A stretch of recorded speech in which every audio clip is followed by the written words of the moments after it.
Hi everyone, सो मई 2025 का exam सब बस 4-5 दिनों की बात है एंड उसके बाद आपके एग्ज़ाम स्टार्ट हो जाएँगे। और आज की इस वीडियो में हम डिस्कस करेंगे कि जो फाइनेंशियल रिपोर्टिंग सब्जेक्ट है, उसमें हम किस तरीके से रिवीजन प्लान करें। यानी पहले कौन-सा चैप्टर्स हम रिवाइज़ करें ति ताकि बाद में दिक्कत ना हो। क्योंकि कई बार ऐसा देखा गया कि आप पहले ऐसे चैप्टर्स उठा लेते हो और बाद में फिर समय कम रहता है और वो चैप्टर्स आपके पेंडिंग रहते हैं जो टाइम टेकिंग होते हैं। इसलिए एक प्रॉपर स्ट्रेटेजी बनाना बहुत ज़रूरी है एंड जो मेरा एक्सपीरियंस है उसके हिसाब से मैं आपको सारी चीज़ें बताऊँगा कि कैसे आपको पहले कौन-सा चैप्टर्स करना चाहिए, क्या-क्या करना चाहिए, उन बातों पे हम डिस्कशन करेंगे। तो जैसे कि हमारे पास 5 दिन का समय बचा हुआ है, हम कोशिश करेंगे कि 4 दिनों में ही ज़्यादा से ज़्यादा कवर कर सकें ताकि अगर एज़ पर प्लान अगर आपका नहीं हो पाया, तो आपके पास 1 दिन रहेगा। क्योंकि एक होता है ना, हम जो प्लान बनाते हैं कि हम ये टॉपिक इतने दिनों में हम खत्म करेंगे, इतना रिवाइज़ करके हम खत्म करेंगे। फिर एंड में वो पॉसिबल नहीं होते। तो वैसे सिचुएशन में हमारे पास कोई एक समय रहना चाहिए जहाँ पर हम जो भी हमारा लैग कर रहा है, जो भी चीज़ें हमारी कंप्लीट नहीं हो रही, वो हम उस दिन खत्म कर सकें। तो चलिए, अभी हम सबसे पहले हम क्या करेंगे फाइनेंशियल रिपोर्टिंग में पहले दिन डे 1 में मैं आपको बोलूँगा आप फाइनेंशियल इंस्ट्रूमेंट करो, क्योंकि पहले आपको ऐसे टॉपिक करने हैं जो टाइम लेने वाले टॉपिक है। क्योंकि आप खुद ही सोचो ना, आप स्टार्टिंग में वैसे टॉपिक कर लोगे जिसमें टाइम उतना नहीं देना है, पर आपने उतना ज़्यादा टाइम वहाँ पर दे दिया, लास्ट में आपके पास टाइम बचेगा नहीं और लास्ट में आप पैनिक कर जाओगे। फिर आपको बहुत सारे चैप्टर्स छोड़ने पड़ेंगे। तो इसलिए आपको अभी से ही प्लान करना है कि डे 1 में मान लो आप फाइनेंशियल इंस्ट्रूमेंट करो और वो चैप्टर्स आप पहले करो ना जिसमें से शॉर्ट शॉर्ट क्वेश्चन भी आएँगे। गारंटीड है जहाँ से क्वेश्चन भी आएँगे जो इम्पोर्टेंट है, तो उसी प्रकार से आपकी स्ट्रैटेजी रहनी चाहिए। तो पहला दिन मैं आपको ये बोलूँगा फाइनेंशियल इंस्ट्रूमेंट ही आप करो, आपको करके ही जाना है क्योंकि इससे एटलीस्ट 2 क्वेश्चन आ जाएँगे एग्ज़ाम में। तो फाइनेंशियल इंस्ट्रूमेंट पहला दिन में आप खत्म करने की कोशिश करो, दैट इज़ आज। और इसके अलावा आप इंडेस 116 भी प्लान करो कि आज ही आपका खत्म हो जाए, क्योंकि अब 5 दिनों में आपको रिवाइज़ करना है, तो एक दिन में सिर्फ फाइनेंशियल इंस्ट्रूमेंट लेके बैठोगे तो नहीं होगा। तो आपको मैंने रखा है कि आप एटलीस्ट फाइनेंशियल इंस्ट्रूमेंट और इंडेस 116 ये दोनों आप ये पहले दिन में खत्म करो। इंडेस 116 में ऐसा नहीं कि सभी क्वेश्चंस करना है, जो इंपॉर्टेंट क्वेश्चंस हमने बताए हुए ऑलरेडी वो सारे आपने अच्छे से रिवाइज कर लिया। 1-2 क्वेश्चन अगर ज़रूरत लगे तो प्रैक्टिस कर लिया हाथ का फ्लो बैठाने के लिए। सेम वैसे फाइनेंशियल इंस्ट्रूमेंट्स में कुछ-कुछ क्वेश्चन जैसे मॉडिफिकेशन के, एक्सटिंग्विशमेंट के क्वेश्चन है या फिर कुछ आपके टीवाईके के क्वेश्चन है, जो 1-2 क्वेश्चन आपको हाथ बैठाने के लिए प्रैक्टिस करना आप करो, बाकी आपको अच्छे से देखना ही है। देखने का मतलब ये नहीं कि क्वेश्चन देखा और आंसर देखा, ऐसा भी नहीं करना है। आप क्वेश्चन देखो और आप मन में बोलो हाँ, इस क्वेश्चन में इस तरीके से ऐसे-ऐसे किया जाता है, ये सारा चीज़ हम करेंगे। उस तरीके से रिकॉल करने की कोशिश करो। नहीं रिकॉल आया तो फिर हाँ, देखा आपने सॉल्यूशन।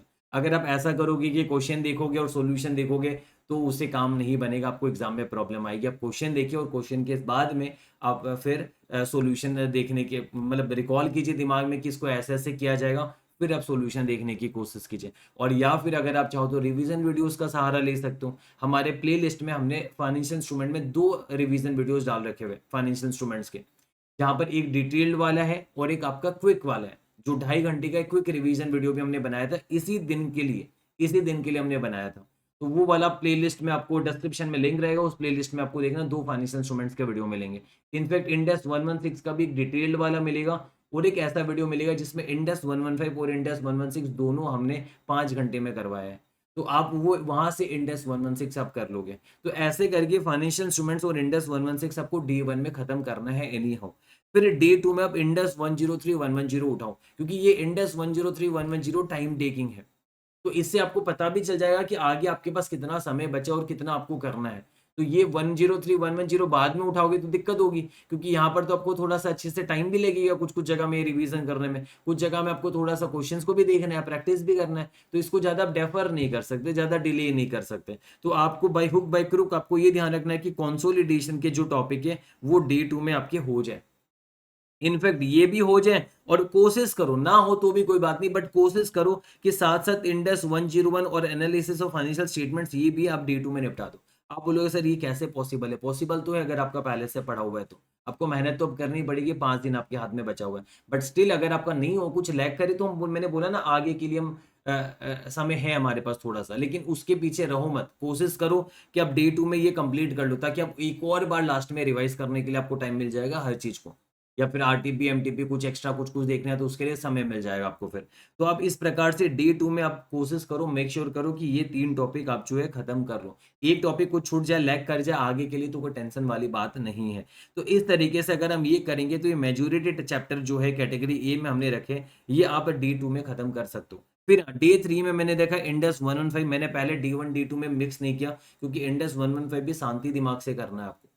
तो आपके पास अगर समय रहे तो इसको भी आप D1 D2 के अंदर निपटाओ, नहीं होता है तो डे 3 में मैं लेके जा रहा हूँ कि डे 3 में आपको इंडस 115 करना, और इंडस 115 उतना आपको टाइम नहीं लगेगा। इंडस 115 भी मैंने कहा ना कि इंडस 115 और 116 का दोनों मिला के 5 घंटे का है, जिसमें 3 घंटे में इंडस 115 अच्छे से रिवाइज हुआ है, क्वेश्चन और कंसेप्ट दोनों। तो आप वो वीडियो के सहारे इंडस 115 कर सकते हो या फिर आप खुद सेल्फ भी कर सकते हो। तो ये 3-4 घंटे में, 5 घंटे में ये हो जाएगा इंडस 115 जो है, ये आपने करा। और इसके बाद साइमल्टेनियसली आपको इंडस 102, 33, 19, 22, 23 ये भी आपको मेक श्योर करना है कि डे 3 में आपको निपटाना है। 1-2 चैप्टर अगर आपके चले गए, डिले हो गए तो कोई बात नहीं, डे 4 के लिए आप पोस्टपोन कर सकते हो बाद में। पर अभी के लिए आप ये प्लान बनाओगे कि आपको डे 3 में ही ये चैप्टर अलोंग विद इंडस 115 आपको डे 3 में ये चैप्टर जो है निपटाने हैं। तो ये सारे चैप्टर्स निपटाओगे। अब इसके भी आपके जो मैंने मैराथन रिवीजन पहले लिया था, 5 चैप्टर एक साथ, मिड साइज इंडेक्स करके 5 चैप्टर्स का एक साथ मैंने लिया था, फिर 3 चैप्टर्स का एक साथ लिया था मैराथन रिवीजन। तो आपको वो सारा हमारे प्लेलिस्ट में मिलेगा, वो सब आपको दिख जाएगा वहाँ पर। तो आप उसके जरिए भी आराम से क्विकली कर सकते हो, जहाँ पर हमने concept as well as question दोनों करा है।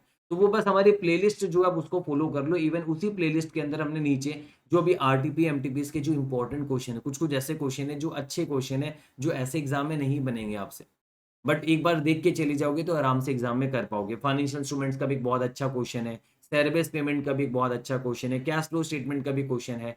तो वो कुछ कुछ इंपॉर्टेंट क्वेश्चन है, इंडस 28 का भी अच्छा क्वेश्चन है। तो कुछ कुछ इंपॉर्टेंट क्वेश्चन है जो प्लेलिस्ट में आपको नीचे दिख जाएगा हमारे, तो वो क्वेश्चन भी आपको करके जाना है। तो यहाँ पर ये करा आपने, और इसके बाद आपको डे 4 डे 5 आपके पास बचता है, फिर डे 6 में तो आपका एग्जाम ही है ना। तो डे 4 डे 5 में, डे 4 में मैं आपको ये सजेस्ट करूंगा कि आप ये जो स्मॉल इंडेक्स के वीडियो है ये आप देख के ये सारे स्मॉल इंडेक्स आप डे 4 में निपटाओगे, और कोशिश करोगे ये 3 टॉपिक भी हमने एक सेपरेटली वीडियो डाल रखा हुआ, ये आप डे 4 में निपटाने की कोशिश करोगे। आप बोलोगे सर कैसे पॉसिबल है, ये तो नहीं होगा। तो ठीक है, अगर ये नहीं होगा तो कम से कम ये स्मॉल इंडेक्स तो आपका डे 4 में कंप्लीट हो ही जाएगा। अगर नहीं हुआ बाई चांस, जैसे ये नहीं हुआ टॉपिक और ये टॉपिक दोनों पेंडिंग रह गया, professional and ethical duty, accounting and technology, तो ये आप डे 5 में कर पाओगे और ये भी आप डे 5 में आप करोगे, फिर ये भी बचेगा तो डे 5 के लिए आपने निपटाया। तो वो आपके लिए टोटली डिपेंड करेगा कि आप कोशिश करो। जैसे मैंने आपको बस एक आइडिया दे दिया मैंने आपको कि डे 1 में आपको फाइनेंशियल इंस्ट्रूमेंट्स और 116 सबको खत्म करना है, ये कैसे भी खत्म करना है आपको आइडिया दे दिया।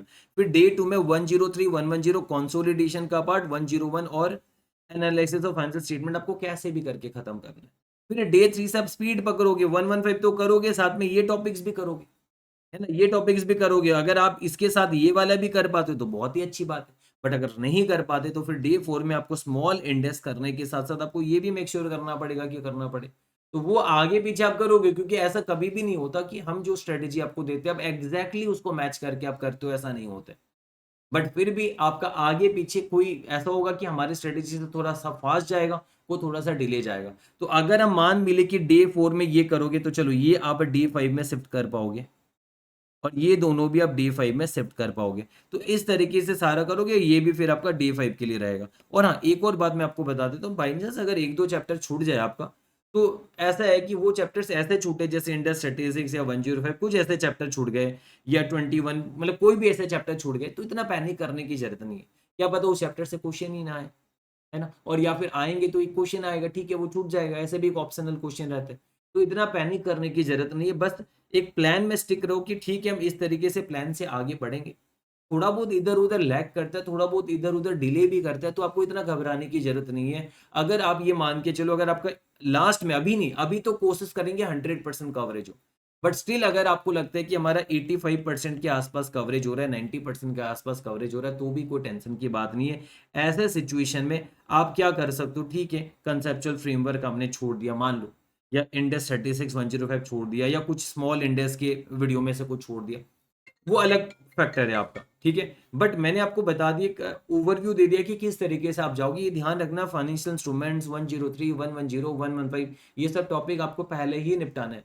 कोई भी आपको कुछ भी बोले, बट आप ये मान के चलो, क्यों मैं ऐसा बोल रहा हूँ, क्योंकि एंड में फिर आप ये नहीं कर पाओगे, करोगे तो भी अच्छे से नहीं कर पाओगे, और यहाँ से शॉर्ट शॉर्ट क्वेश्चन देखेंगे, और वो अगर आपसे नहीं मैनेज हुए तो फिर आपका एग्जाम्पन छूट जाएगा, एग्जाम्पन आना मुश्किल हो जाएगा, 70+ आना मुश्किल हो जाएगा। तो उसी वजह से आपको ये स्ट्रेटेजी रखनी है ना।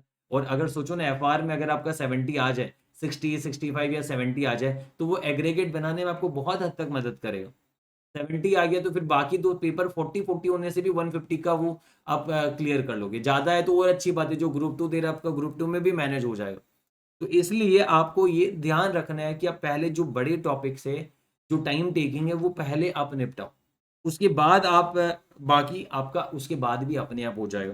तो आज की इस वीडियो में हम एफआर के रेस्पेक्ट में हमने बात करनी थी, हमने एफआर के रेस्पेक्ट में बात किया कि कैसे आपको क्या करना है, और आप हमारा प्लेलिस्ट को फॉलो करो। जब कभी भी पढ़ाई में मन ना करे, ऐसा लगे पढ़ाई में मन नहीं कर रहा, तो एटलीस्ट वीडियो चला के बैठ जाओ, तो कम से कम कुछ तो जाएगा वीडियो चला के। अगर पढ़ाई में मन नहीं लग रहा है तो कुछ तो जाएगा वीडियो से, लेकिन टाइम खराब मत करो, पूरा डिसिप्लिन के साथ मन लगा के पढ़ाई करो। अब ये सोचो सिर्फ आपको पढ़ाई करना है, बिल्कुल भी मत सोचो सर बोर लग रहा, थोड़ा सा ब्रेक ले लेते, ये वो, है ना। और ऐसा होता है कि जैसे 5 दिन का समय है ना, हम ऑलरेडी 1-2 दिन प्रोक्रास्टिनेट करते हैं, हाँ ठीक है अभी तो टाइम है, 5 दिन कर लेंगे, 5 दिन कर लेंगे। वो प्रोक्रास्टिनेशन आप करने लगोगे तो फिर आपके लिए दिक्कत आ जाएगी, लास्ट में फिर आपका दिमाग हो जाएगा खराब, है ना, आपको टेंशन बढ़ जाएगा। इसलिए आज से ही टेंशन लो। अगर आज टेंशन नहीं लोगे, आज लूज कर दोगे और कल का दिन भी लूज कर दोगे, तो बाकी लास्ट के 3 दिन आपकी टेंशन जो है ना वो 10 गुना बढ़ जाएगी। तो उस टाइम में टेंशन 10 गुना नहीं बढ़ाना है, तो बेहतर है आज से ही टेंशन लेना शुरू कर दो और तरीके से आप पढ़ाई करने बैठ जाओ। चलो ठीक है, ऑल द बेस्ट, और आई होप आपका एफआर का एग्जाम अच्छा जाएगा। और उसके बाद हम एफआर आप देखिए, और उसके बाद हम एएफएम के बारे में आगे डिस्कस करेंगे जब आप एफआर का एग्जाम देके आओगे। चलो ऑल द बेस्ट।